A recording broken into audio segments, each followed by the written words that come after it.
Hello friends, मैं हूं Devendra Sahu. YouTube के इस चैनल डीके मैथ्स ट्यूटर में आपका स्वागत है। आज बहुत ही इंपॉर्टेंट टॉपिक पे डिस्कशन करने वाले हैं, जिसको लेकर मैं एक्साइटेड भी हूं।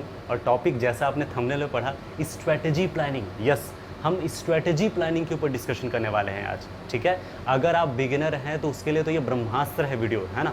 आपको शुरू से लेके लास्ट तक तो देखना ही चाहिए। इवन अगर आप हो सकता है तैयारी कर रहे हो, है ना, पहले से 6 मंथ हो सकता है, 1 ईयर या फिर 2 ईयर्स, लेकिन अब तक आप नेट क्वालिफाई नहीं हुए हैं, तो भी इस वीडियो को आपको देखना चाहिए, क्योंकि हो सकता है कुछ स्टेप्स आप मिस कर गए हो जिसकी वजह से ये प्रॉब्लम आई हो। तो इस वजह से वीडियो को कंप्लीट देखिए, यहाँ से बहुत ही अच्छा इन्फॉर्मेशन आपको मिलने वाला है।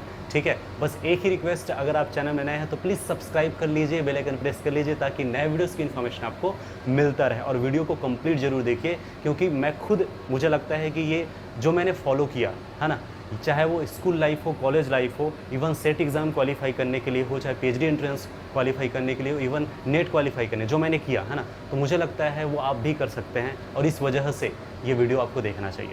तो स्टार्ट करते हैं स्ट्रेटेजी प्लानिंग के ऊपर। ठीक है, CSI नेट कैसे क्रैक करें, कैसे क्वालिफाई करें, सीधी सी बात अगर मैं कहूँ तो सबसे पहले जो चीज़ है ना, वो है गोल। तो आपको अगर नेट क्वालिफाई करना है, इवन किसी कंपटीशन एग्ज़ाम को क्वालिफाई करना है ना, तो आपको पहले ये क्लियर होनी चाहिए कि ये मेरा गोल है, मुझे इसे करना है तो करना है।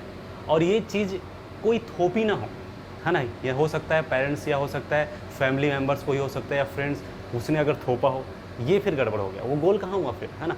यह हो सकता है मेरे फ्रेंड्स तैयारी कर रहे हैं तो मैं भी नेट की तैयारी करूँगा, तो ये तो गड़बड़ हो गया ना। तो ये जो है भेड़ चाल वाली बात है, और मुझे लगता है ये गड़बड़ है ना। आपको एकदम क्लियर कट होना चाहिए कि मुझे, है ना, असिस्टेंट प्रोफेसर बनना है, या मुझे पीएचडी करना है, और मुझे जो साइंटिस्ट लेवल में जाना है, या और मुझे और हाई रैंक तक जाना है। तो ये आपको क्लियर कट होना चाहिए, आपकी ड्रीम क्लियर होनी चाहिए। ठीक है ना। तो आपको नेट क्वालिफाई करने के लिए आपके अंदर गोल बिल्कुल क्लियर होना चाहिए कि ये मेरा खुद का ड्रीम हो, ये मेरा खुद का गोल हो।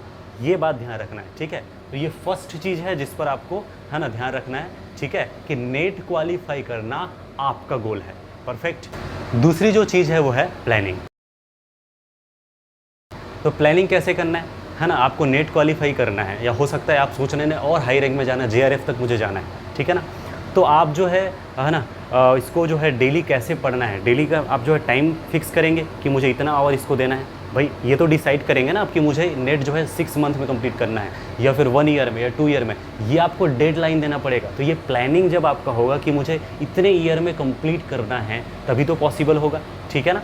प्लानिंग जब हो गया कि भैया मुझे, है ना, इतने टाइम पीरियड के अंदर नेट क्वालिफाई करना है, फिर मैं AP के लिए जा सकता हूँ या PhD के लिए जा सकता हूँ। इसीलिए मुझे प्लानिंग करना ज़रूरी है। ठीक है। तीसरी जो चीज़ है वो है सिलेबस। ठीक है ना।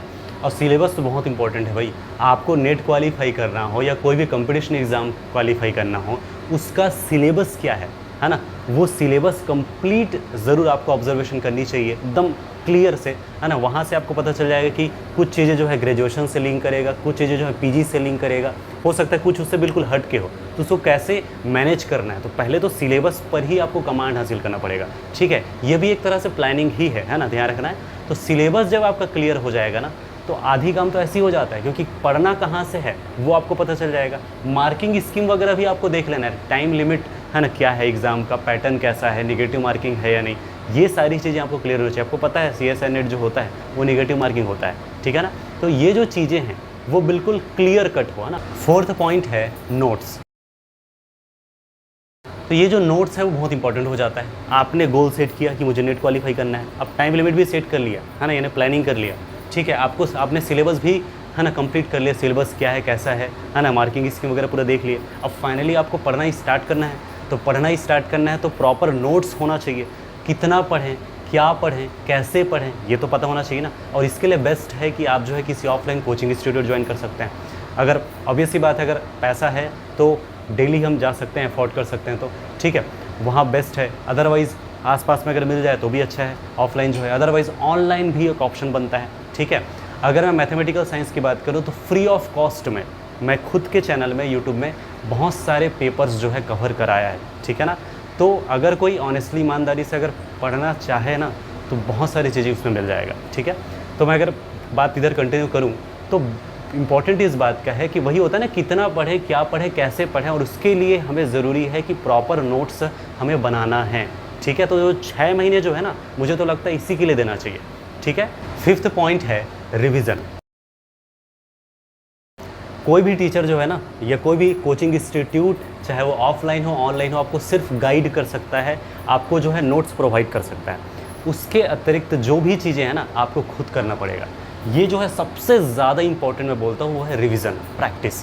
ठीक है, तो जितनी जो चीज़ें हैं, नोट्स जो तैयार किए हैं, है ना, उनको आपको अब शुरू से लेके लास्ट तक के आपको रिवीजन करना है।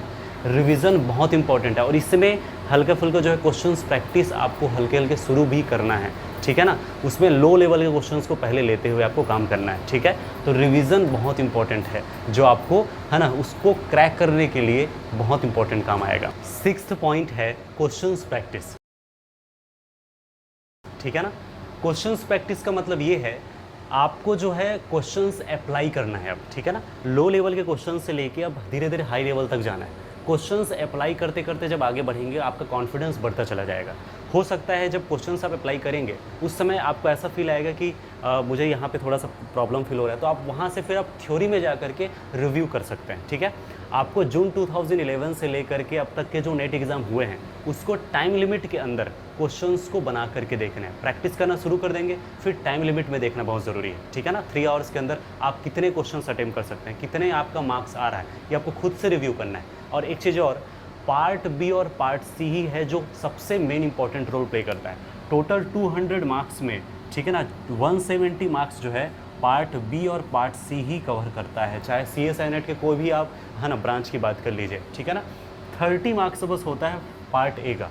ठीक है, तो ये बोनस है, अगर इस पर फोकस नहीं करेंगे तो भी कोई दिक्कत नहीं। 2-3 क्वेश्चन तो ऐसे ही बन ही जाता है, और हल्का फुल्का जैसे इस पे दोनों पे आप कमांड हासिल कर लिए, बिल्कुल आपको क्लियर है कि मैं यहाँ से क्वेश्चन कर सकता हूँ अच्छे से, है ना, तो यहाँ से बोनस समझ लीजिए। जैसे आप यहाँ से 100 मार्क्स ले सकते हैं, तो यहाँ से बोनस कोशिश कीजिए, यहाँ से 4-5 मार्क्स 4-5 क्वेश्चन यहाँ से करेक्ट हो जाए तो 10 मार्क्स के पास आ जाएंगे, तो 110 के आसपास आ जाएगा, ऐसे ही क्वालिफाई हो जाएंगे। ठीक है ना, और अच्छा आया तो फिर JRF भी पॉसिबल है।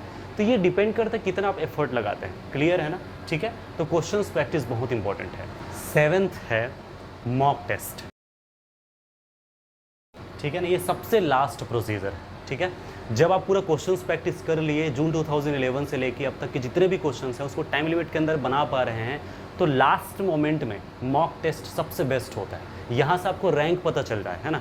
बहुत सारे जो बड़े बड़े एकेडमीज़ हैं ना, वो ऑनलाइन आपको है ना टेस्ट जो है मॉक टेस्ट प्रोवाइड करेगा। बिल्कुल आप कंप्यूटर बेस्ड टेस्ट CBT की तरह वहाँ दिला सकते हैं, है ना। बिल्कुल आप कंप्यूटर में बैठिए वहाँ पे और उस टाइम लिमिट के अंदर आप दिलाइए।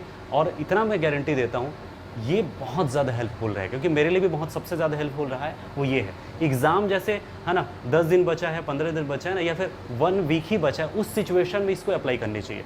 बहुत अच्छी चीज़ है मॉक टेस्ट, और ये आपको परफेक्शन बनाता है ना, कि हाँ आप बिल्कुल आपको अंदर से फील आ जाएगा कि हाँ भाई मैं नेट क्वालिफाई कर सकता हूँ, वो यही करेगा। ठीक है, तो मॉक टेस्ट बहुत इंपॉर्टेंट है। तो मैं ये उम्मीद करता हूँ कि ये जो चीज़ें हैं आपको क्लियर हुआ होगा। ठीक है ना, तो सबसे पहली जो चीज़ है वो क्या है, गोल।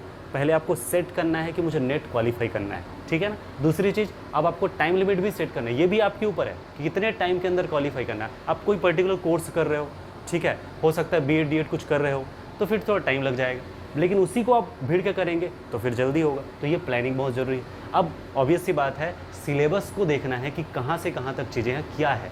ठीक है ना, मार्किंग स्कीम कैसा है, एग्ज़ाम कैसा है, किस पैटर्न का है, उसके बाद फाइनली आपको इसके ऊपर काम करना शुरू करना है। हो सकता है बहुत सारे स्टूडेंट जो है BSc है ना, MSc उसी समय जो है, मतलब ग्रेजुएशन और पोस्ट ग्रेजुएशन के समय ही बहुत सारी चीज़ें क्लियर कर लिए रहते हैं, तो उनको यूट्यूब से ही बहुत सारे कंटेंट मिल जाएगा। ठीक है ना, रेफरेंस बुक के थ्रू वो देख सकते हैं। अदरवाइज़ आप जो है ना कोचिंग जो है ऑनलाइन ऑफलाइन या यूट्यूब के थ्रू आप कर सकते हैं। ठीक है, क्लियर है। नोट्स जब आपका पूरा रेडी हो गया, अब उसको रिवाइज करना है शुरू से लेकर लास्ट तक। जब रिवीजन हो जाता है, रिवीजन होने के बाद फिर धीरे से क्वेश्चन अप्लाई करना शुरू करना है और क्वेश्चंस प्रैक्टिस करना है, अच्छे से प्रैक्टिस करना है। पूरा पार्ट बी का पहले देख लो, फिर पार्ट सी का देख लो। फाइनली जून 2011 से लेके अब तक के जो क्वेश्चंस हैं उसको जो है आप प्रैक्टिस करना है। ठीक है, वो भी टाइम लिमिट में 3 आवर्स के अंदर कितना आप कर सकते हैं वो देखना है। और उसके बाद फाइनली लास्ट मोमेंट में आपको देखना है मॉक टेस्ट। इससे आपको पता चलेगा कि आपका लेवल क्या है, इससे आपको पता चलेगा कि आपका रैंक कितना आ रहा है। और फिर जो जो चीज़ें हैं लगता है कि यहाँ थोड़ा प्रॉब्लम आ रहा है, आप रिव्यू कर सकते हैं थ्योरी में जा करके। ठीक है, क्लियर है? Goal, planning, syllabus, notes, revision, questions, practice, mock test, ये सब क्या है? सेट ऑफ रूल्स हैं। और सेट ऑफ रूल्स को ही क्या कहा गया है? स्ट्रैटेजी, जिससे आपको प्लान करना है, जिससे आपको एग्जीक्यूट करना है आपके लाइफ में। अगर आपका टारगेट है मुझे इस पर्टिकुलर कंपटीशन एग्जाम को क्वालिफाई करना है ना, तो इसे आपको एग्जीक्यूट करना पड़ेगा। ठीक है ना? अब डिपेंड करता है कितना आप जल्दी करेंगे, ये आपके एफर्ट्स पे, आपके डेडिकेशन पे डिपेंड करता है। ठीक है, तो मैं उम्मीद करता हूँ बहुत सारी चीज़ें आपको क्लियर हुई होगी। ये मैं ब्रह्मास्त्र मानता हूँ मैं अपने लाइफ का, और मैं उम्मीद करता हूँ आपके लिए भी ये ब्रह्मास्त्र साबित होगा। इंपॉर्टेंट इस बात का है कि भाई हम अपने लिए डेडिकेट हैं या नहीं। ठीक है, क्योंकि डेडिकेशन आपके अंदर से होनी चाहिए। अगर ये गोल आपका है ना, तो कोई रोक नहीं सकता आपको नेट क्वालिफाई करने से, गारंटेड है। लेकिन अगर थोपी गई गोल होगी तो फिर टाइम लगेगा। ठीक है ना? तो बेहतर है उसको अडॉप्ट कर लें, आप अपने गोल में कन्वर्ट कर लें, तभी इसको कंटिन्यू करें। ठीक है, ये जो वीडियो है स्पेशली बिगिनर को बहुत हेल्पफुल होने वाला है, और जो बहुत दिनों से लगे हुए हैं क्वालिफाई करने के लिए लेकिन क्वालिफाई नहीं कर पा रहे उसके लिए बहुत हेल्पफुल है।